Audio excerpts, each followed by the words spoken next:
අයිබෝන් එකල අවසරේ කට්ටියට තමයි මම මේ වීඩියෝ එක නිර්මාණය කරන්නේ. අපේ 11 අවසරේ මේ වෙනකොට ඉන්නේ human systems නැත්නම් මානව පද්ධති ගැන තමයි කතා කර ඉන්නේ. මේකේ අපි පටන් ගන්නමක් විදිහට කරේ digestive system නැත්නම් ජීර්ණ පද්ධතිය තමයි කතා කරේ. ඒකේ මේ වෙනකොට ඉවර කරලා තියෙනවා buccal cavity, esophagus and stomach. මුඛ කුහරේ, අන්තසෝත්‍රයේ ඊට ආමාශයේ කතා කරලා අවසන් තියෙනවා කළා දෙනවා. අද අපි අවධානය යොමු කරන්න බලාපොරොත්තු වෙන්නේ තව සුවිශේෂී කොටසක් පිළිබඳව. මේකට අපි කියනවා small intestine නැත්නම් කුඩා ආන්ත්‍රය කියලා කියනවා. සාමාන්‍ය ව්‍යවහාරයේ තුල මේකට කුඩා බඩවැල කියලාත් අපි හඳුන්වනවා. ඊටාම දිග බටය ආහාර ජීර්ණ පද්ධතියේ අවයවයක් විදිහට ගත්තම දිග වැඩිම කොටස මේක. සාමාන්‍යයෙන් වැඩුණු පුද්ගලයෙක්ගේ මීටර් 7ක් පමණ දිගයි කියලා අපි විශ්වාස කරනවා. 7 meters long tube එකක් තමයි මේක. ආහාර ජීර්ණය නැත්නම් food digestion එකේ maximum amount එකක් උපරිම ප්‍රමාණයක් සිද්ධ වෙන ස්ථානයේ maximum absorption එක නැත්නම් උපරිම අවශෝෂණයක් සිද්ධ වෙන ස්ථානයත් මේ small intestine නැත්නම් කුඩා ආන්ත්‍රය බවට පත් වෙනවා. ඒ වගේම මේකේ තියෙනවා special adaptation to digest foods. ආහාර ජීර්ණය කිරීම සඳහා විශේෂ අනුවර්තන මෙයා සතුව පවතිනවා. ඉතින් මේම කුඩා සුවිශේෂී වෙච්ච specific property නැත්නම් specialized properties තියෙන digestion එක සම්බන්ධව specialized properties තියෙන ජීර්ණය සම්බන්ධ සුවිශේෂී ගුණ තියෙන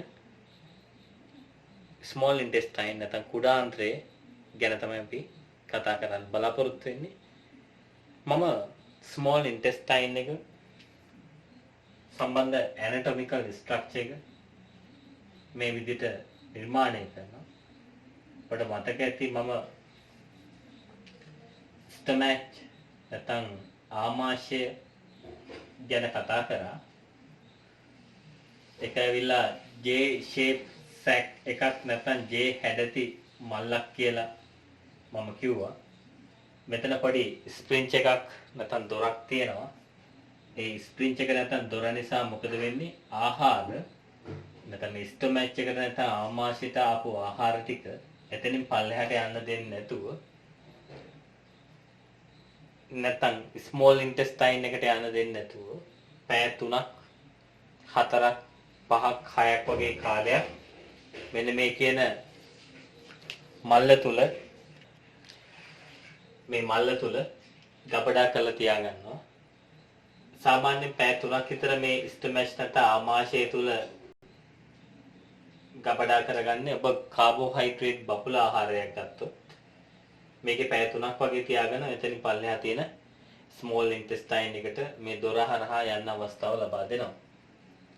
ඔබ fat rich නැත්නම් තෙල් මේද බහුල ආහාරයක් ගත්තොත් එහෙම ඒක සාමාන්‍යයෙන් මේ ස්ටොමැච් එකේ නැත්නම් ආමාශය තුල වැඩි කාල සීමාවක් පැය 3කට වඩා වැඩි කාල සීමාවක් තියාගෙන ඉන්නවා, ස්ටෝක් කරගෙන ඉන්නවා.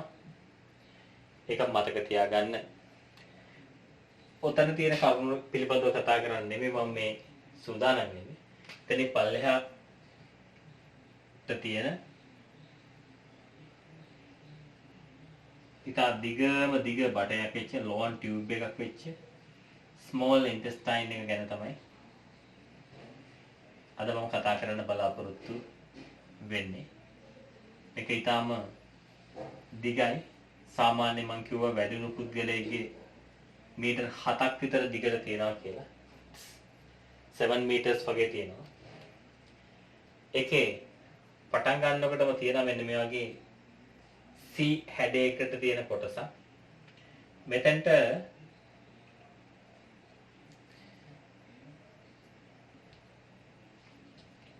අපි කියනවා මේකට ඩක්ට් එකක් නැත්නම් බටයක් ප්‍රණාලයක් කියලා විවෘත වෙනවා. බටයක්. ඒ බටේ දිගේ ඇවිදගෙන මෙහෙට එද්දි අපිට පේනවා තුම්මන් හන්දියක් තියෙනවා. three way junction එකක්. මෙහෙට යන්නත් පුළුවන් මෙහෙට යන්නත් පුළුවන්. මෙහෙන් ආවේ මෙහෙට යමුකෝ. ගියන් පස්සේ ඔබට හම්බ වෙනවා ටිකක් උඩින්. හරි. පැත්තට වෙන්න. මෙන්න මේ වගේ ස්ට්‍රක්චර් එකක් හවු වෙනවා. ඊට පස්සේ ඒකට සම්බන්ධ වෙලා තියෙනවා මෙන්න මේ වගේ ස්ට්‍රක්චර් එකක්. view here. එහෙම තියෙනවා. ඊට උඩින් අඳුන ගන්න පුළුවන් අපි අර කතා කරපු ඩයෆ්‍රම් කියන එක මහා ප්‍රාචීරය. හරි. මහා ප්‍රාචීරය. ඔතනින් උඩ තියෙන lungs නැත්නම් පෙනහළු එහෙම තියෙන්නේ. හරි. ඊළඟට මෙන්න මෙතන තියෙනවා සපත්තුවක වගේ හැඩේ තියෙන. ඔන්න වගේ හැඩේ තියෙන. ෂූ එකක හැඩේ තියෙන. ස්ට්‍රක්චර් එකක් නැත්නම් view එකක් තියෙනවා. මේක තමයි මේකේ මූලික කොටස් ටික. මෙන්න මෙහේ ඉඳලා එන බටයයි මේ පැත්තේ ඉඳලා එන බටයයි කියන දෙකම මෙතෙන් එකතු වෙලා තනි බටයක් හදනවා. සිංගල් ටියුබ් එකක් හදනවා. ඒකෙන් ඒ එන දේවල් එයාලගේ ඉඳලා එන දේවල් මේකට ඇතුල් වෙනවා. මෙන්න මේ කොටස. මෙතනින් පටන් අරගෙන මෙන්න මේ C අකුරේ හැඩේ තියෙන කොටස. C අකුරේ හැඩේ තියෙන නැත්නම් C letter එකක shape එක තියෙන කොටසට අපි කියනවා මොකක්ද කියලාද? ඩියෝඩිනම්. සිංහලී ග්‍රහණීය කියලා අපි කියනවා. ග්‍රහණීය. ඩියෝඩිනම් නැත්නම් ග්‍රහණීය කියලා අපි ඒක හඳුන්වනවා. එතන තමයි මෙන්න මේ කියන එක ඕපන් වෙන්නේ, විවෘත වෙන්නේ. උඩ පැහැදිලියට ඒක.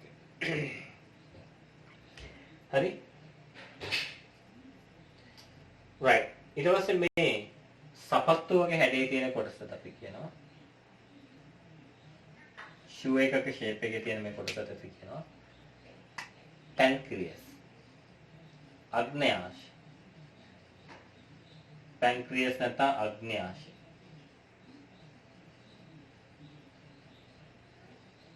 right? අග්න්‍යාශය. pancreas. මේක ඇවිල්ලා second largest organ කියලා කියනවා. අක්මාව. අපේ ඇඟේ තියෙන දෙවෙනියටම විශාල අවයවය කියලා අපි කියනවා. අක්මාව. මේ තියෙන්නේ ඒකට යටින් ඒකට සම්බන්ධ වෙලා තියෙන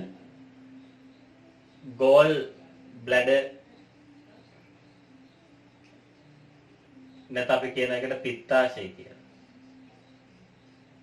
gall bladder or another name we are used to call this structure, it is gall bladder, right? Gall bladder, right? Basically we have named the structures associated with small intestine and part belongs to small intestine. මේවට තව නම් තියෙනවා, right? Basically මෙන්න මේ කියන දේවල් ටික ඔයාලා දැනගන්න ඕන. මේක ඔයාලා ඇඳගෙන සඳහන් කරගන්න ඕන ඔයාලගේ note එකේ. right? ඊළඟට තියෙන කොටසට අපි දැන් අවධානය යොමු කරමු. right. ඊළඟට තියෙන්නේ මෙන්න මේක. දැන් මෙන්න මේකට අපි කියනවා මේ pancreas නැත්නම් අග්න්‍යාශයේ ඉඳලා එන බටේනේ. ඕකට අපි කියනවා pancreatic duct. pancreatic duct.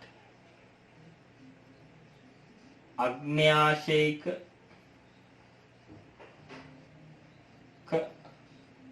ප්‍රණාලය. pancreatic duct. අග්න්‍යාශික ප්‍රණාලය. ඊළඟට මෙන්න මේකට අපි කියනවා මතක තියාගන්න මේ liver එකකින් අක්මාවෙන් හැදෙනවා මේ digestive system එකට නැත්නම් digestive tract එකට ආහාර ජීවන පද්ධතියට එවන්න බලාපොරොත්තුෙන් හදනවා මේ විශේෂ මේ මික්ස්චර් එකක්. මිශ්‍රණයක් හදනවා. මේක liquid මික්ස්චර් එකක්. ඒ කියන්නේ ද්‍රව තත්ත්වයේ තියෙන මිශ්‍රණයක්. ඒක හදන්නේ liver එකෙන්. මේකට කෑම එනකන් මේ කියන්නේ small intestine එකේ duodenum එකට මේ ස්ටොමැච් එකේ ඉඳලා ආමාශයේ ඉඳලා කෑම ටික රිලීස් වෙනකන් මේ හැදිච්ච ඒ මික්ස්චර් එක මිශ්‍රණය ටෙම්පරරිලි ස්ටෝර් කරන්නේ. తాවකාලිකව ගබඩා කරන්නේ ගෝල් බ්ලැඩර් නැත්නම් පිත්තාශය. ඒ කියන්නේ liver එක තමයි හදන්නේ. අක්මාවෙන් තමයි හැදෙන්නේ. මෙතනට කෑම එනකන් මේ ස්ටොමැච් එකේ ඉඳලා කෑම ටික මෙතනට එනකන් ඒ ටික ටෙම්පරරිලි ස්ටෝර් කරලා තියන්නේ. తాවකාලිකව ගබඩා කරලා තියෙන්නේ මොකේද? ගෝල් බ්ලැඩර් නැත්නම් පිත්තාශය. මේ liver එක විසින් නිෂ්පාදනය කරලා නැත්නම් ප්‍රොඩියුස් කරපු ගෝල් බ්ලැඩර් එකේ නැත්නම් පිත්තාශයේ ගබඩා කරපු මේ මික්ස්චර් එකට අපි කියනවා හරි මික්ස්චර් එකට අපි කියනවා බයිල් පිත බයිල් නැත්නම් පිත right තර මේ බයිල් නැත්නම් පිත මෙතන කෑම ආවන් පස්සේ මොකද වෙන්නේ මේ ගෝල් බ්ලැඩර් එකේ ඉඳලා මේ බයිල් එක නැත්නම් පිත මේ බටේ දිගේ මොකද වෙන්නේ මෙතනට එනවා ඇවිල්ලා ඒක මෙතන මේ තියෙන කොමන් ඩක්ට් එකෙන් පොදු ප්‍රණාලයෙන් මොකද වෙන්නේ මේකට ඇතුල් වෙනවා. තමයි ඇතුල් වෙනවා. කෑම ආවන් පස්සේ තමයි ඒක වෙන්නේ. එතන මේ පිත නැත්නම් බයිල් කියන එකේනා අරගෙන එන බටේට මෙන්න මේකට අපි කියනවා මොකක් කියලාද? බයිල් ඩක්ට්. පිත්ත ප්‍රණාලය. මොකද අපි ඒකට කියන්නේ පිත්ත ප්‍රණාලය නැත්නම් බයිල් ඩක්ට්. බයිල් ඩක්ට්. එතන පේනවා පැන්ක්‍රියාටික් ඩක්ට් එක තියෙනවා. මෙතන තියෙනවා බයිල් ඩක්ට් එක. ওই දෙකම එක තැනකදී එකතු වෙලා හදනවා මොකද්ද? කොමන් ඩක්ට් එකක් පොදු ප්‍රණාලයක් හදනවා. ඒකෙන් තමයි මේ අදාළ ද්‍රව්‍ය දෙක මේ දේවල් ටික මේකට ඇඩ් වෙන්නේ. එකතු වීම සිද්ධ වෙන්නේ. දැන් මතක තියාගන්න liver එකෙන් හදපු අක්මාවෙන් හදපු ගෝල් බ්ලැඩර් එකේ නැත්නම් පිත්තාශයේ ඩිපොසිට් වෙච්ච නැත්නම් තැම්පත් වෙච්ච කෑම එනකන් ඩිපොසිට් වෙච්ච තැම්පත් වෙච්ච ඒ මික්ස්චර් එකට ඒ මිශ්‍රණයට කියනවා බයිල් නැත්නම් පිත. ඒක අරන් එන බටේට අපි කියනවා බයිල් ඩක්ට් නැත්නම් පිත්ත ප්‍රණාලය කියලා. ඒතර මේ පැන්ක්‍රියාටික් නැත්නම් පැන්ක්‍රියස් කියන එකෙන් හැදෙනවා මොකද්ද? මොකද්ද හැදෙන්නේ? පැන්ක්‍රියාටික් ජූස්. මොකද්ද මේකේ හැදෙන්නේ? පැන්ක්‍රියාටික් ජූස් කියලා එකක් හැදෙනවා. මේකේ හැදෙනවා මොකද්ද? පැන්ක්‍රියාටික් ජූස්. අග්න්‍යාශයික යුෂ. අග්න්‍යාශයික යුෂ කියලා එකක් හැදෙනවා. අතන හැදෙනනේ පිත බයිල් මේ පැන්ක්‍රියස් එක ඇතුලේ නැත්නම් අග්න්‍යාශය ඇතුලේ හැදෙනවා මොකද? පැන්ක්‍රියාටික් ජූස් නැත්නම් අග්න්‍යාශයික යුෂය කියලා එකක් හැදෙනවා. ඒකත් ලික්විඩ් ස්ටේට් එකේ නැත්නම් ද්‍රව තත්ත්වයේ තියෙන එකක්. ඒකත් මොකද වෙන්නේ? මෙන්න මේ කියන පැන්ක්‍රියාටික් ඩක්ට් එකෙන් මෙතනට ඇවිල්ලා මෙතනින් එනවා බයිල් නැත්නම් පිත, මෙතනින් එනවා පැන්ක්‍රියාටික් ජූස් නැත්නම් පිත්ත අග්න්‍යාශයක විෂයනවා. ඔය දෙක මෙතෙන්දී මිශ්‍ර වෙනවා. මිශ්‍ර වෙලා තමයි මේකට ඇතුල් වෙන්නේ. අපි කියන ඩියෝඩිනම් එක නැත්නම් ග්‍රහණියට එනවා. පැහැදිලි ඔයාලට. එහෙනම් liver එක හදනවා, අක්මාව හදනවා.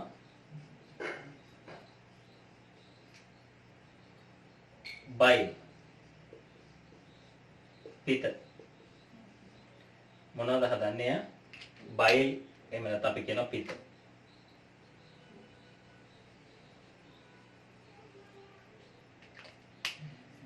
ඒක ටෙම්පරරිලි ස්ටෝර් කරනවා.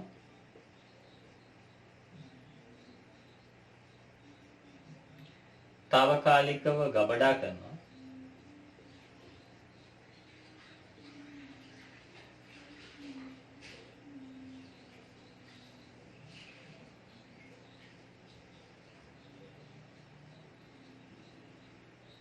කරනවා මොකේද?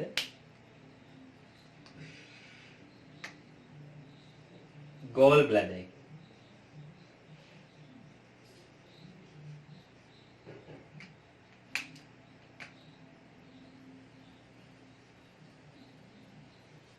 ගෝල් බ්ලැඩර් එක.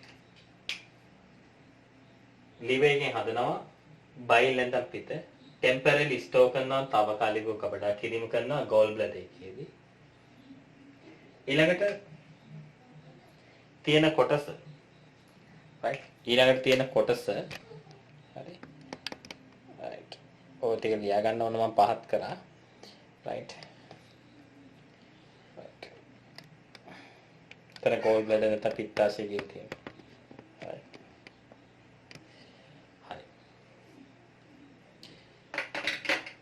එහෙනම් ඔය ටික ලියන්න ඕන දැන් මම බෝඩ් එකේ ඉඳ තියෙන විදිහට තමයි මම ලියන්නේ මේක දැන් මේ රූප සටහනේ පැත්තකින් ලියන්න ඕනේ නෑ පල්ලෙහායි මීට පහලින් මේක පටන් අරගෙන ලියන්න මොකද මේක යටට තව ලියන්න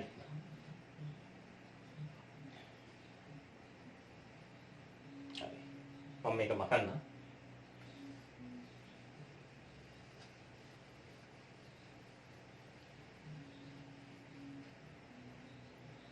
ඊළඟට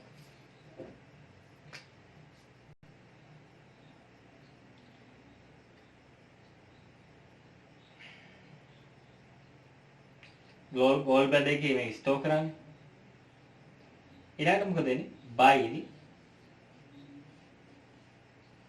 පිත හරි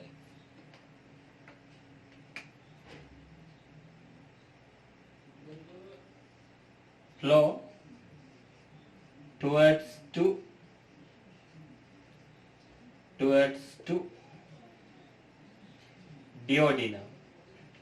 ඩියෝඩිනම් එක පැත්තට මේක ගලාගෙන යනවා flow towards to ඩියෝඩිනම් කියන්නේ ග්‍රහණීය දෙසට ගලාගෙන යනවා flow towards to ඩියෝඩිනම් මෙතන ඔයාලා ලියනවා ග්‍රහණීය දෙසට ගලාගෙන යෑම සිද්ධ වෙනවා මොකෙන්ද මේක වෙන්නේ මොකෙන්ද වෙන්නේ bile duct නැත්තම් පිත්ත ප්‍රනාලය. කොහොමද ඒක වෙන්නේ? happen from bile duct. Right?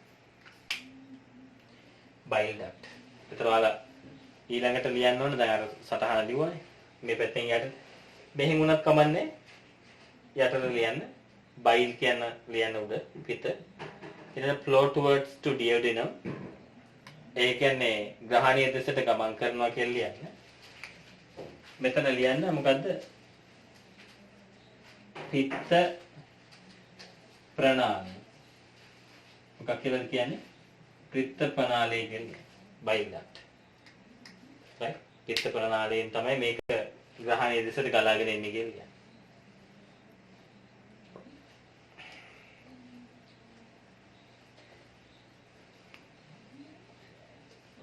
මේක ලියලා ඉවරනවාම ඔයාලට තියෙන තව දෙයක්. bile නැත්නම් පිත. පිත කියන එක තුල අන්තර්ගත වෙනවා. contain. ඒ කියන්නේ පිත කියන මිශ්‍රණයක් නේ ඒක මික්ස්චර් එකක් නේ. ඒකේ අන්තර්ගත දේවල්. අන්තර්ගත දේ. number 1 number 2 අංක 1 සහ අංක 2 කියලා මම ඒවා නම් කරන්න ප්‍රධාන වශයෙන් තියෙන දේවල් එකක් bile pigment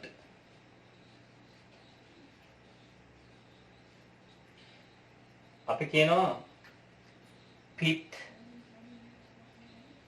වර්ණක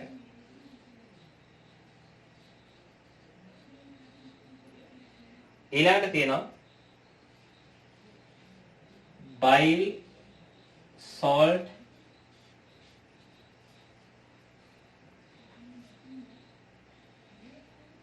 පිත්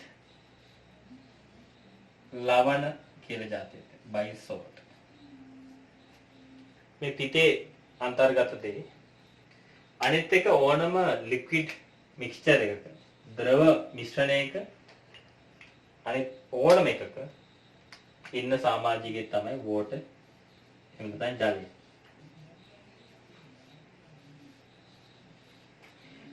මතක තියාගන්න ඔයාලට අපි ওই පොඩි පන්ති වලදී කියලා දුන්නා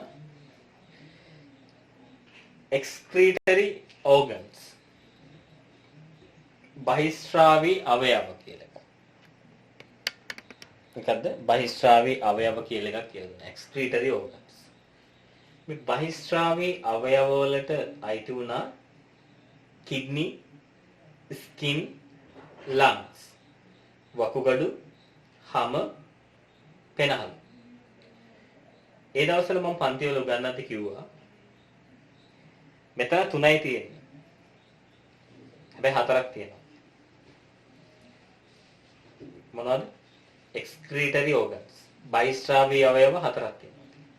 So we have 4 types of excretory organs. One is kidney, other one is skin, next one lungs. These 3 we already know. They act as excretory organs. But fourth one, හතරවෙනි එක අපි දැනගෙන හිටියේ නෑ. මතක තියාගන්න හතරවෙනි එක තමයි liver නැත්නම් අක්මාව. ඒකේ මගිනුත් excretory products බහිස්රාවී අපද්‍රව්‍ය අපේ ඇඟෙන් එළියට දානවා. For that they are using digestive system. අක්මාව මගිනුත් බහිස්රාවී අපද්‍රව්‍ය බැහැර කරනවා. ඒ සඳහා පාවිච්චි කරන්නේ ආහාර ජීර්ණ පද්ධතිය. ඒ කියන්නේ අපේ ඇඟේ නිෂ්පාදනය වෙන නැත්නම් මේ liver එකකින් හැදෙන excretory products නැත්නම් බහිස්රාවී අපද්‍රව්‍ය මෙන්න මේ කියන බටේ දිගේ කොහාටද එවන්නේ?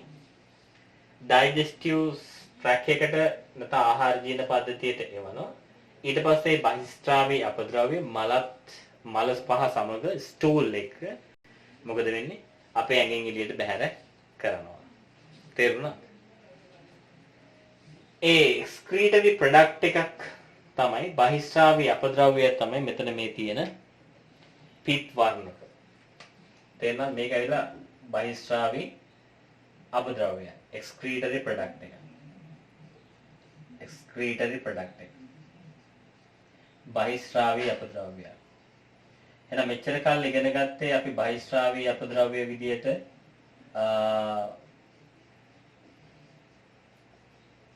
අපද්‍රව්‍ය විදියට ඉගෙන ගත්තේ දහඩිය නැත්නම් sweat, urine එහෙම නැත්නම් මුත්‍රා,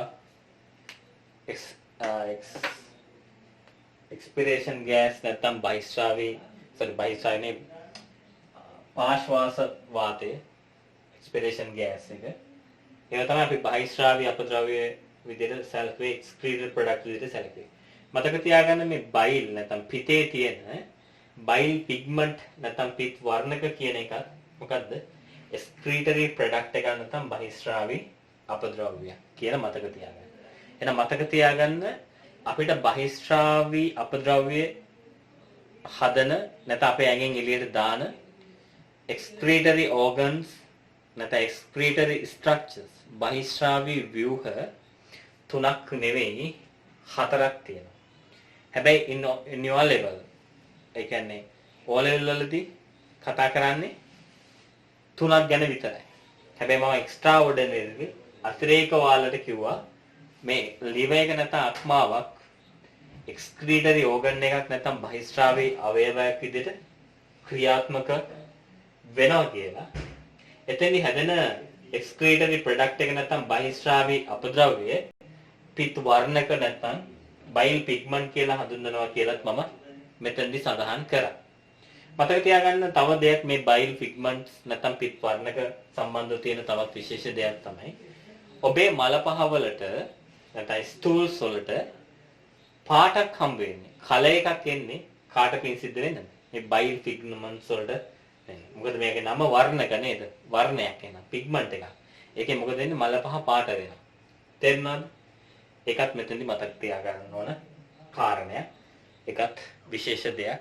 මේ කියන කරුණ ඔබ ඔබට ගැළපෙන විදිහට ඔබේ සටහනට එකතු කරගන්න කියලා මම ඉල්ලා හිටිනවා. right. ඊළඟට ඒ බයිල් පිග්මන්ට් ගැන කතා කරපු දෙන්නේ. එන හරියාගෙන. ඊළඟට ඔබට පේනවා ඒකට යට තියෙනවා බයිල් සෝල්ට්. මම මේ ටික මකන්නම්. Now I am going to explain special factors regarding bile salt. පිත් ලවණ ගැන තියෙන විශේෂ කාරණා කතා කරන්න.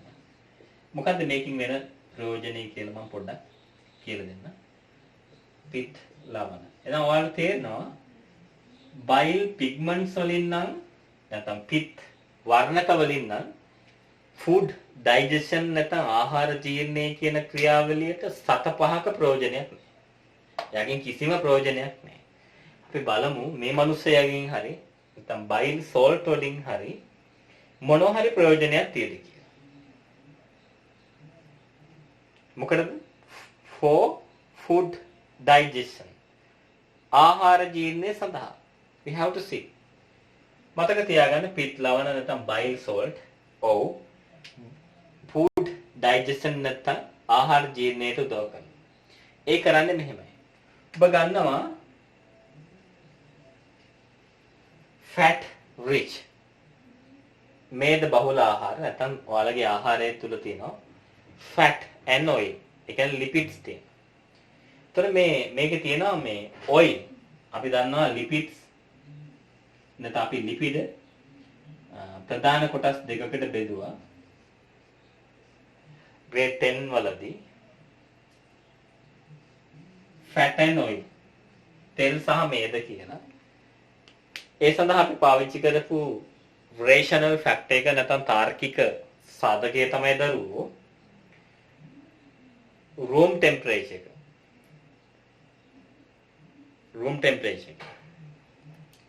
temperature mean 25 degree of centigrade to 30 degree of centigrade නැත්නම් celsius සෙන්ටිග්‍රේඩ් අංශක 25 ඉඳලා 30 කියන රේන්ජ් එක ඒ පරාසය අපි හඳුන්වනවා room temperature නැත්නම් කාමර උෂ්ණත්වය කියලා.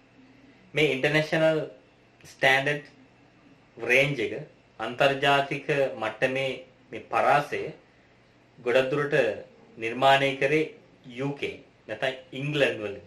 එංගලන්තයෙන් තමයි මේක නිර්මාණය කරේ. මොකද එංගලන්තේ room temperature එක මේ කියන level එකේ යාලා ඔප්ටිමම්ලි තියෙනවා 25-30 කියන එක. ඒතර ඒක තමයි මේ මුළු ලෝකෙටම room temperature එක බවට නැත්නම් කාමර උෂ්ණත්වය බවට පත් උනේ. කොහොමද කමන්නේ මේ room temperature කියන එක නැත්නම් කාමර උෂ්ණත්වයේදී liquid නැත්නම් ද්‍රව තත්ත්වයේ තියෙනවට අපි කිව්වා මොකද දරුවෝ? මොකද අපි කිව්වේ oil නැත්නම් තෙල් කියලා කිව්වා.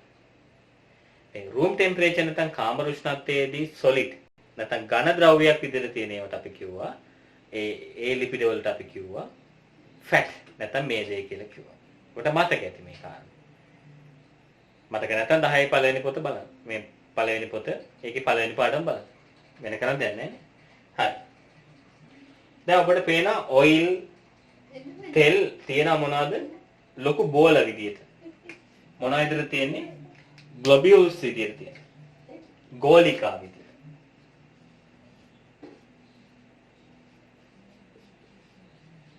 ගෝලිකා විදියට තියෙනවා. globules. ලොකු බෝල විදියට තියෙනවා. ඔයාලා දන්නවා තෙල් පොල් සෙල් එහෙම වතුරට වැටුනම බෝල තියෙනවා. අර සුඩාන් 3 ටෙස්ට් එක කරද්දිත් ඒක ඔයාලා දැක්කා. රෝස පාට බෝල ඊට පස්සේ එන්නේ. සුඩාන් 3 දැම්මම. දැන් මේ ලොකු බෝලේ තිබ්බම මොකද වෙන්නේ? ඩයිජෙෂන් එක. ජීර්ණ ක්‍රියාවලිය පහසුවෙන් කරන්න හම්බෙන්නේ නැහැ. හේතුව ප්‍රමාණයෙන් විශාල නිසා මෙයාව ඩයිජෙස්ට් කරන්න ජීර්ණය කරන්න එනවා කවුද? මෙයාව ඩයිජෙස්ට් කරන්න නැත්නම් ජීර්ණය කරන්න එනවා එන්සයිම් එකක්. එයාගේ නම ලයිපේස්. මොකද්ද නම? ලයිපේස්. මෙන්න මේ ලයිපේස්ට බැරි වෙනවා මෙයාව ජීර්ණය කරන්න මේ බටේ පහු කරලා ගිහිල්ලා ඒනස් එක නැත්නම් ගුදේට යනකම් මේ වැඩේ කරන්න බැරි වෙනවා මේ ලොකු බෝලයක් විතර තිබ්බා. මොකද ලයිපේස්ට මේ ඔයිල් ග්ලොබියුල් එකේ මේ පිටත සීමාවත් එක්ක විතරයි ගනුදෙනු කරන්න පුළුවන්. එතකොට මොකද වෙන්නේ මේ rate of reaction ප්‍රතික්‍රියා ශීඝ්‍රතාවය අඩු වෙනවා. ඔබට මතක ඇති 10 දී කතා කරා grade 10 වලදී අපි කතා කරා to increase rate of reaction ප්‍රතික්‍රියාවක ශීඝ්‍රතාවය වැඩි කරන්න අපි මොකද කරන්න ඕනේ? අපි කල යුත්තේ මොකද්ද? අදාළ දේ දෘෂ්ටික ශේෂ්ත්‍රඵලය වැඩි කරන්න. අලගෙඩියක් ඉක්මනට තඹ ගන්න ඕන නම් අපි මොකද කරන්න ඕන? අලගෙඩියක් ඉක්මනට මේ කර ගන්න නම් අපි මොකද කරන්න ඕන? ඒක කුඩා කොටස් වලට කපන්න. එතකොට මොකද වෙන්නේ? surface area එක නැත්තම් දෘෂ්ටික ශේෂ්ත්‍රඵලය මොකද වෙන්නේ? අඩු වෙනවා. වැඩි වෙනවා. sorry. එතකොට මොකද වෙන්නේ? හොඳට තැම්බෙනවා. ඒ වගේම තමයි මේකත් කුඩා කොටස් වලට කැඩුනා නම් අර එන්සයිම් එකට පුළුවන් මොකක් කරන්නද? මේකත් එක පහසුවෙන් ගැටිලා වැඩි වපසරියක් එක්ක ගැටිලා මොකක් කරන්න පුළුවන්ද? ජීර්ණ ක්‍රියාවලිය ඉක්මනට කරන්න පුළුවන්. ඩයිජෙස්ටන් process එක increase කරන්න පුළුවන්. ඒ කියන්නේ rate of reaction එක වැඩි කරන්න පුළුවන්. මතක තියාගන්න ඒ සඳහා මේක කුඩා කෑලි වලට කැඩිය යුතුයි. අන්න ඒකට වැදගත් වෙනවා කවුද? bile salt. පිත් ලවණය සඳහා වැදගත්. පිත් ලවණ මොකද කරන්නේ? ඒ ප්‍රමාණයෙන් විශාලයට තිබ්බ තනි බෝලේ චූටි බෝල වලට කඩනවා.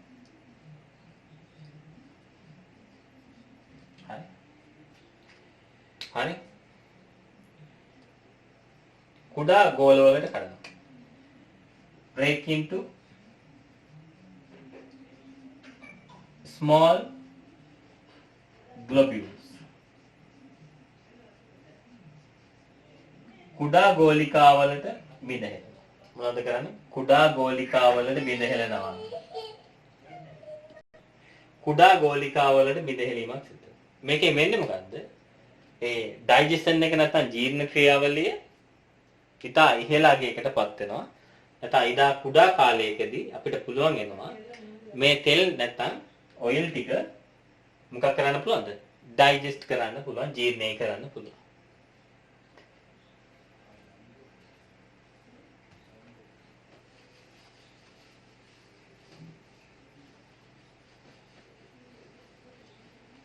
හරි. අන්න බලන්න පිටෙන් වෙච්ච ප්‍රයෝජන, බයිල් වලින් වෙච්ච ප්‍රයෝජන. බයිල් වල තියෙන බයිල් ෆිග්මන්ට්ස් ඇවිල්ලා පිත් වර්ණක ඇවිල්ලා එක්ස්ක්‍රීටරි ප්‍රොඩක්ට් එක. බහිස්රාවී අපද්‍රව්‍යයක්. ඒ වුණාට පිත් ලවණ නැත්නම් බයිල් සෝල්ට් ඇවිල්ලා මොකද්ද? එහෙම එකක් නෙමෙයි. එයා ඇවිල්ලා ඩයිජෙෂන් ප්‍රොසෙස් එකට නැත්නම් ජීර්ණ ක්‍රියාවලියට උදව් කරනවා. කොහොමද උදව් කරන්නේ? ලිපිඩ් ඩයිජෙෂන් එකට නැත්නම් ලිපිඩ ජීර්ණය සඳහා උදව් කරනවා. කොහොමද උදව් කරන්නේ? ප්‍රමාණයෙන් විශාල තෙල් බෝල ඔයිල් ග්ලොබියුල්ස් මොකද කරන්නේ? ප්‍රමාණයෙන් කුඩා කොටස් වලට කඩනවා. එතකොට මොකද වෙන්නේ? ඒ ජීර්ණ ක්‍රියාවලිය සිද්ධ කරන ලයිපේස් කියන එන්සයිම් එකට නැත්නම් ලයිපේස් කියන එන්සයිම් එකට මොකක් කරන්න පුළුවන්ද? පහසුවෙන් ජීර්ණය කරන්න පුළුවන් හැකියාව ලැබෙනවා. easily can digest. ඒ කියන්නේ ප්‍රතික්‍රියාවේ ශීඝ්‍රතාවය නැත්නම් rate of reaction එක වැඩි වෙනවා. increasing rate of reaction. ඒකත් මතක තියාගන්න. ඊළඟට අපි කතා කරනවා දැන් අපි කතා කරේ ඔය බයිල් ජූස් නැත්නම් පිත් විෂ ගැනනේ. පිටේ ඉඳලා එන දේවල් ගැන, පිටේ තියෙන දේවල් ගැනනේ කතා කරේ. ඔයාලට මතක ඇතිනේ මේ සපත්තුවක් වගේ හැඩේ තිබ්බ එක. මේකෙන් එනවා කියලා කිව්වා මොකද්ද? pancreatic juice. අග්නාශයක යුෂයක් කියලා එකක් තියෙනවා කොහොනේ? pancreatic juice. අග්නාශයක යුෂ. ඔබ බලන්න ඇති මේකේ මොනවද තියෙන්නේ කියලා. pancreatic juice නැත්නම් අග්නාශයක යුෂයේ මොනවද තියෙන්නේ කියලා ඔබ බලනවා ඇති. මතක තියාගන්න pancreatic juice එකේ තියෙනවා මෙන්න මේ තුන් දෙනා. අංක 1, අංක 2, අංක 3 විදියට මම ඒවා සඳහන් කරන්න. Number 1 is trypsin. ට්‍රිප්සින්. හරි ට්‍රිප්සින්. හැබැයි මෙයා එන්නේ ඔබට මතකද මම කිව්වා මේ ඔයාලට මම කිව්වා මතක ඇති මෙන්න මෙහෙම කතාවක්. පෙප්සින් ස්ටොමැච් එකේදී සික්‍රීට් කරේ. ආමාශයේදී ශ්‍රාවය කරපු කෙනෙක් තමයි පෙප්සින්. එයා සික්‍රීට් කරේ නැත්නම් ශ්‍රාවය කරේ පෙප්සිනෝජන් විදියට කියලා කිව්වා. එයාව ඇක්ටිව් කරගන්න, එයාව සක්‍රීය තත්ත්වයට පත් කරගන්න HCl නැත්නම් හයිඩ්‍රොක්ලෝරික් ඇසිඩ් එක නැත්නම් හයිඩ්‍රොක්ලෝරික් අම්ලය වැදගත් වෙනවා කියලා මම කිව්වා. හරි. එතකොට පෙප්සිනෝජන් කවුරු බවට පත් වෙනවද? පෙප්සින් නැත්නම් පෙප්සින් කියන ඇක්ටිව් එන්සයිම් එක නැත්නම් සක්‍රීය එන්සයිම් එක බවට පත් වෙලා ප්‍රෝටීන් ඩයිජෙස්ට් කරනවා නැත්නම් ප්‍රෝටීන ජීර්ණය කරලා පෙප්ටයිඩ් පොලිපෙප්ටයිඩ් හදනවා කියලා මම කිව්වා. පොලිපෙප්ටයිඩ් ජෙනරේට් කරනවා කියලා කිව්වා. ඊට පස්සේ මම කිව්වා ඇයි මේ පෙප්සිනෝජන් විදියට එන්නේ? මේ පෙප්සින් විදියට එන්න පුළුවන් නේ කියලා කිව්වා. පෙප්සින් විදියට නිෂ්පාදනය වෙලා ඒ ගබඩා වෙලා තියෙන්නේ නැත්තේ කියලා මම කිව්වා. එහෙම නොවෙන්න හේතුව තමයි මේ පෙප්සින් කියන්නේ ප්‍රෝටීන ජීර්ණය කරන්න පුළුවන් එන්සයිම් එක. ඒතර මේ ප්‍රෝටීන ජීර්ණය කරන්න හදපු පෙප්සින් කියන පුද්ගලයා ඒ සෛල ඇතුලේ ගබඩා වෙලා තියෙනවනේ කෑම එනකන්. එතකම් මොකද කරන්නේ? පෙප්සින් සක්‍රීය මට්ටමේ හිටියොත් එහෙනම් මොකද වෙන්නේ? ඒ ගබඩා කරලා තියෙන සෛලේ ප්‍රෝටීන තියෙනවනේ. ඒ ප්‍රෝටීන ටික විනාශ කරනවා. ඒතර සෛලය ඉවරයි. ඒ නිසා මොකද වෙන්නේ? ආහාර ජීර්ණ පද්ධතියට රිලීස් කරනකම් එයාලා සෛල ඇතුලේ ගබඩා කරලා තියෙන්නේ නැත්නම් නිදහස් කරනකම් සෛල ඇතුලේ ගබඩා කරලා තියෙන්නේ ස්ටෝර් කරලා තියෙන්නේ ඉන්ඇක්ටිව් ෆෝම් එකේ. අක්‍රීය ස්වභාවයෙන් තමයි තියෙන්නේ. මතක තියාගන්න දරුවෝ මේ ට්‍රිප්සිනුත් එහෙම එක්කෙනෙක්. ට්‍රිප්සිනුයි පෙප්සිනුයි කියන්නේ දෙන්නම එකම වැඩේ කරන්නේ. දෙන්නම ජීර්ණය කරන්නේ ප්‍රෝටීන. දෙන්නම ජීර්ණය කරලා හදන්නේ පොලිපෙප්ටයිඩ්. එතකොට මෙයා ප්‍රෝටීන ජීර්ණය කරනවා නම් මෙයාත් ඇක්ටිව් ෆෝම් එකේ නම් තියන්න බෑ. වැඩේ වෙනකන් ඇක්ටිව් ෆෝම් එකේ නැත්තම් සක්‍රීය තන්ත්‍රයේ තියන්න බෑ. නිසා මෙයා ඉන්නේ කවුරු විදිහටද? අරයා පෙප්සිනෝජන් විදිහට හිටියේ. මෙයා කවුරු විදිහටද ඉන්නේ? ට්‍රිප්සිනෝජන් විදිහට ඉන්නේ. කවුරු විදිහටද මෙයා ඉන්නේ? ට්‍රිප්සිනෝජන් විදිහට තමයි මෙයා ඉන්නේ. එහෙනම් ට්‍රිප්සින් කවුරු විදිහටද ඉන්නේ? ට්‍රිප්සිනෝජන් විදිහට තමයි ඇත්තටම කොහාට එන්නේ? ඩියෝඩිනම් එකට එන්නේ. අතෙන්දී පෙප්සිනෝජන් ඇක්ටිව් කරන්න පෙප්සින් කරන්න කවුද ඕනේ HCl ඒ කියන්නේ H+ නැත්නම් අපි කියන ඇසිඩික් මීඩියම් එකක් තමයි ඕනේ පෙප්සිනෝජන් පෙප්සින් කරන්න. මතක තියාගන්න මේ ඉන්ඇක්ටිව් ෆෝම් එකකින් එන ට්‍රිප්සින් කරන්න එතෙන්ට ඕන වෙන්නේ බේස් එකක් භස්මයක් ඕනේ. ශාරීය මාධ්‍යයක් තමයි ඕනේ. ඒ කියන්නේ හයිඩ්‍රොක්සයිඩ් තියෙන කෙනෙක් තමයි ඒකට ඕනේ. බලන්න මේ දෙකේ වෙනස. පෙප්සිනෝජන් පෙප්සින් බවට ඇක්ටිව් කරන්න we need acid H+ අම්ල අවශ්‍යයි. ට්‍රිප්සිනෝජන් ට්‍රිප්සින් කියලා ඇක්ටිව් කරන්න ට්‍රිප්සිනෝජන් ට්‍රිප්සින් බවට පත් කරන්න we need base නැත්නම් භස්ම අවශ්‍යයි. හයිඩ්‍රොක්සයිඩ් අවශ්‍යයි බව මතක තියාගන්න ඕනේ. ඒකත් විශේෂ කාරණයක්. එහෙනම් මෙයා එන්නේ ඉන්ඇක්ටිව් ෆෝම් එකේ නැත්නම් අක්‍රීය ස්වභාවයෙන්. මෙයා ඇක්ටිව් වෙන්නේ නැත්නම් සක්‍රීය තත්ත්වයට පත් වෙන්නේ මෙයාට කවාගේ බලපෑම වලටනොත්ද? හයිඩ්‍රොක්සයිඩ් නැත්නම් භස්ම වල නැත්නම් බේස් වල බලපෑම ලැබුණොත් තමයි මේ සිද්ධ වෙන්නේ. right next ඊළඟ ඒව ගැන නම් ගැටලුවක් නැහැ. ඊළඟට තියෙනවා මොකද්ද? ඇමයිලේස්. මේ ඇමයිලේස් අපිට කලිනුත් හම්බ වුණා. ඔයාලට මතක ඇති. කටේ. ඇමයිලේස්ගේ ප්‍රයෝජන ඒ නිසා මතකත් ඇති. ඇමයිලේස් කරන්නේ මොනවද? ස්ටාර්ච් ඩයිජෙෂන් එක නැත්නම් පිෂ්ඨ ජීර්ණය කරන්නේ. පිෂ්ඨය ජීර්ණය කළ කවුරු බවට පත් කරනවද? මෝල්ටෝස් බවට පත් කරනවා. හරි. It's converted into maltose. Starch converted into maltose. It is the function performed by amylase. Right? Next, lipase. මම කියවනේද ඔයාලට lipase lipid බලන්න ලිපිඩත් එක්ක යන නමක් නේ lipase. මේ lipase මොකද කරන්නේ? lipid digest කරනවා. ලිපිඩ ජීර්ණය කරනවා. ඔබ ගන්න තෙල් ආහාර, ඔබ ගන්න මේදය බහුල ආහාර, fat rich foods, oil rich foods digest කරන්නේ. ජීර්ණය කරන්නේ කවුද? lipase මගේ. lipase. මෙන්න මේ තුන් දෙනා අග්න්‍යාශයයේ විශේෂ නැත්නම් පැන්ක්‍රියාටික් ජූස් එකේ ඉන්නවා. ඊට අමතරව තව ගොඩක් දේවල් තියෙනවා. අංක 4ට ඕන අපිට ලියන්න පුළුවන් same water. ජලය තියෙනවා කියලා කියන්න පුළුවන්. මොකද මේකත් විශේෂයක්නේ. නැත්නම් තරලයක්නේ. ඒ නිසා අනිවාර්යෙන් වතුර තියෙනවා. එහෙනම් මතක තියාගන්න පැන්ක්‍රියාටික් ජූස් නැත්නම් මේ අග්න්‍යාශයයේ විශේෂ තියෙනවා ට්‍රිප්සින්, ඇමයිලේස්, ලයිපේස් කියලා තුන් දෙනා. මේ තුන් දෙනා නිෂ්පාදනය වෙන්නේ මෙන්න මේ කියන පැන්ක්‍රියස් එකෙන්. අග්න්‍යාශයෙන්. ඒක නිෂ්පාදනය වෙලා මේ බටේ හරහා මොකද කරන්නේ? ඒක එවනවා කොහාටද? ඒක එවනවා කොහාටද? ඩියෝඩිනම් එකට නැත්තම් ග්‍රහණියට එවනවා. නැත්තම් අපිට කියන්න පුළුවන් ස්මෝල් ඉන්ටෙස්ටයින් නැත්තම් කුඩාන්ත්‍රයට එවනවා කියලා කියන්න පුළුවන්. ගැටලුවක් නැහැ. පැහැදිලි? ඊළඟට තව එකක් ගැන කතා කරන්න ඕන. මේ වීඩියෝ එක අවසන් කරන්න කලින් අදට මම කතා කරන අන්තිම එක. ඔබට මතක නේද මේ ඩියෝඩිනම් එක?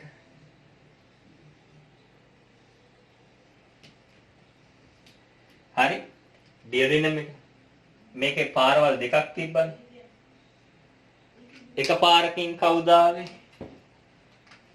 මේ දැන් ඉගෙන ගත්ත පැන්ක්‍රියාටික් ජූස් නැත්නම් අග්න්‍යාශයික යුෂ.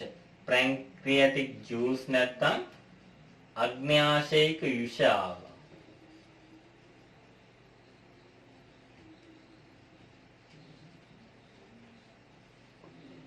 හරි? මෙතනින් ආවා බයිල් ජූස් නැත්නම් පිත් යුෂ. ඔය මොනවද තියෙන්නේ කියලා දැන් ඉගෙන ගත්තා. දැන් ওই දෙක මික්ස් වෙලා මේකට එනවා.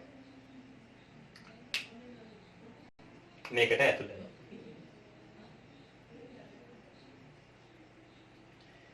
ඊළඟ මතක තියාගන්න මේ ඩියෝඩිනම් නැත්නම් ග්‍රහණයේ තියෙන බිත්ති වලින් නුත් තව එක්කෙනෙක් සික්‍රීට් වෙනවා ස්‍රාවයෙන්. තුන් දෙනෙක්. ඒ තමයි මොනවාද?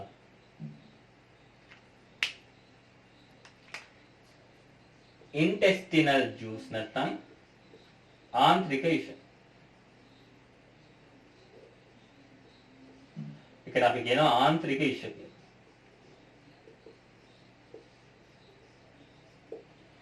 ආන්ත්‍රික යුෂ. ඒ කියන්නේ මේකෙනුත් ස්‍රාවය වෙනවා. මෙහෙනුත් එනවා, මෙහෙනුත් එනවා. මේක ඇතුළේනොත් හැදිලා මේවා. හරි රෙස්ට් මැච් ආමාශයෙන් වුණා වගේ එකක් වෙනවා. ඒකේ මොනවද තියෙන්නේ? ඒකට අපි අංක 1 2 දාලා ලියමු. හරි. අංක 1 2 දාලා ලියමු. එකක් තමයි ගොඩක් තියෙනවා. මෝල්ටේස්. පළවෙනි එක මෝල්ටේස්. මේකත් එන්සයිම් එකක්.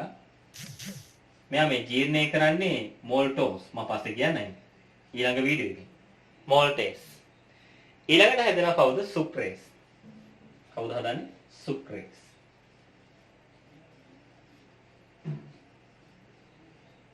තියෙනවා සුක්‍රේස්. මෙයා ඩයිජෙස්ට් කරන්නේ සුක්‍රෝස්. ජීර්ණය කරන්නේ සුක්‍රෝස්. නම්බර් 3 මම මේ ඔයාලා එක යට එක ලියන්නේ. මම මේ අර යටින් ලියුව පේන්නේ නැති නිසා මම පැත්තක මෙහෙම ලියන්න. නම්බර් 3 ඇවිල්ලා ලැක්ටේස්. එයා ජීර්ණය කරන්නේ ලැක්ටෝස්. ලැක්ටෝස්.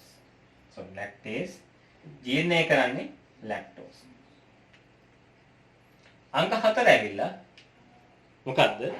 අංක 4 ඇවිල්ලා peptidase. ඔබට මතක ඇති අර ස්ටොමැච් එකේදී නැත්නම් ආමාශයේදී හැදුනා මොනවද? මොනවද හැදුනේ?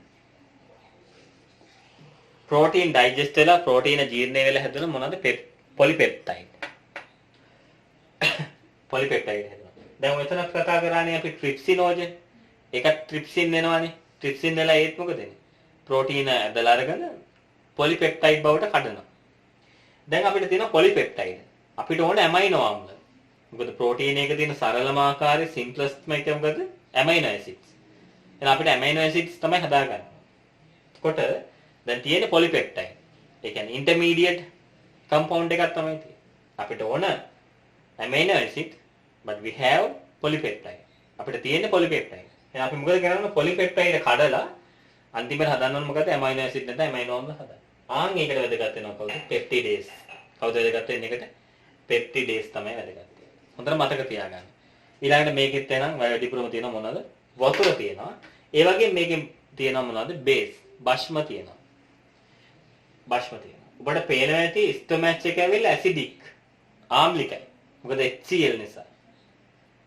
එතනින් පොඩ්ඩක් පල්ලෙහා තියෙන ස්මෝල් ඉන්ටෙස්ටයින් එක නැත්නම් කුඩාන්තරය මොකද වෙන්නේ? බේසික්, භාෂ්මිකයි. භාෂ්මිකයි. අතන පෙප්සිනෝජන් පෙප්සින් වෙන්න HCl නැත්නම් H+ ඕන වුණා. මෙතන ට්‍රිප්සිනෝජන් ට්‍රිප්සින් වෙන්න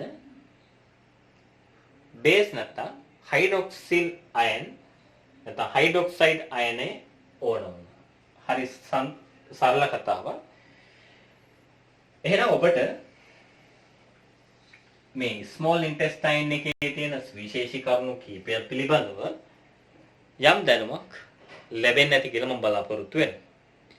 ඊළඟ වීඩියෝ එක තුලින් මීට වඩා මේකේ ව්‍යුහය සම්බන්ධව ස්මෝල් ඉන්ටෙස්ටයින් එක නැත්නම් කුඩාන්ත්‍රයේ ව්‍යුහය පිළිබඳව ඒකේ කොහොමද මේ ආහාර ජීර්ණය නැත්නම් ෆුඩ් ඩයිජෙෂන් එක හොදට වෙන්න මම කියන්නේ මේ ආහාර ජීර්ණයේ වැඩි හරියක්ම වෙන්නේ මේකෙදි කියලා. ෆුඩ් ඩයිජෙෂන් එක මැක්සිමම්ලි වෙන්නේ මේකේ. එහෙම වෙන්න අනික් කට්ටිය ගාව නැති මෙයා ගාව තියෙන ස්පෙෂල් ප්‍රොපර්ටිස් මොනවද කියලා නැත්නම් විශේෂ ගුණ මොනවද කියලා ඊළඟ වීඩියෝ එකේදී කතා කරනවා. ඊට අමතරව කතා කරනවා මේ මම කියන්නේ ආහාර ජීර්ණ පද්ධතියට එන ආහාර වලින් 90%ක්ම 90% වගේ ඇබ්සෝබ් කරගන්නේ මොකෙන්ද ස්මෝල් ඉන්ටෙස්ටයින් එකේ නැත්නම් කුඩාන්ත්‍රයෙන් මේ කරන්නේ. ඒ සඳහා තියෙන විශේෂ අනුවතන මොනවද? ස්පෙෂල් ඇඩැප්ටේෂන් මොනවද කියලා මම ලබන සතියේ හදන වීඩියෝ එක තුලදී කතා කරනවා. ඊට පස්සේ තව දෙයක් කතා කරනවා. ඔබට මම මෙතෙන්දී අඳුන්වලා දුන්න එන්සයිම් කීපයක්. එන්සයිම කීපයක්. මොනවද එන්සයිම? එකක් මුකින් එනද පැන්ක්‍රියාටික් ජූස් එක නැත්නම් අග්න්‍යාශික යුෂ හරහා එන මොනවද? තුනක් තිබ්බා. එකක් තමයි මොකද්ද? ඇමයිලේස්. ඊට පස්සේ කතා කරා මොකද්ද? ලයිපේස්. ඊට පස්සේ කතා කරා මොකද්ද? ට්‍රිප්සින්. ඔන්න ඔය කියන තුන ගැන කතා කරනවා. ඊළඟට කුඩාන්ත්‍රයෙන් ස්‍රාවය වෙන ස්මෝල් ඉන්ටෙස්ටයින් එකකින් එන ඒවා හතරක් තිබ්බා එන්සයිම්ස්. මීට වඩා තියෙනවා. නමුත් ඔයාලගේ ලෙවල් එකට තියෙන්නේ මෙච්චරයි. හරි. මොනවාද? මොල්ටේස්, ඊළඟට ලැක්ටේස්, ඊළඟට සුක්‍රේස්, ඊළඟට පෙප්ටිඩේස්. ඔය හතර මොනවද කරන්නේ කියලා ඊළඟ වීඩියෝ එකේදී මම කතා කරන්න බලාපොරොත්තු වෙනවා. එන හැමෝටම ජයෙන් ජයම වෙන්න ඕන. මගේ channel එක subscribe කරන්න කරලා නැති කට්ටිය ඉන්නවනේ subscribe කරන්න කියලා ඉල්ලනවා. එහෙනම් හැමෝටම සුබ දවසක් ප්‍රාර්ථනා කරනවා. ඔබගේ අනාගතේ සාර්ථක වෙන්න ඕන. ඒ සාර්ථක වෙන එක තියෙන්නේ මගේ අතේ නෙමෙයි. අපි ඒකට පාර කියලා දෙනවා. we are providing guidance. හරි guidance. ඒව දෙනවා අපි. ඒක යනවද නැත්නම් follow කරනවද ඒක reject කරනවද කියන දේ තියෙනවා ඔයාලගේ අතේ. success එක තියෙන්නේ තමන්ගේ අතේ. කොහෙවත් නැහැ. හරිද? තමන් ගාවමයි තියෙන්නේ. තමන් මෙච්චර දවස් දන්නේ නැති දෙයක් තමයි ඒක. තමුන්ගේ success එක නැත්නම් ජයග්‍රහණය තියෙන්නේ තමුන් ගාවමයි. ඒක වෙන කොහෙවත් ඈතක නැහැ. ගොඩක් එහා තැනක නෙමෙයි තියෙන්නේ. තමන් ගාවමයි තිබිලා තියෙන්නේ. තමුන්ට හම්බ වෙලා නැහැ. අදවත් හොයාගන්න බලන්න. හරි. එහෙනම් ජයෙන් ජය වේවා හැමෝටම. බුදු සරණයි දෙවි පිහිටයි.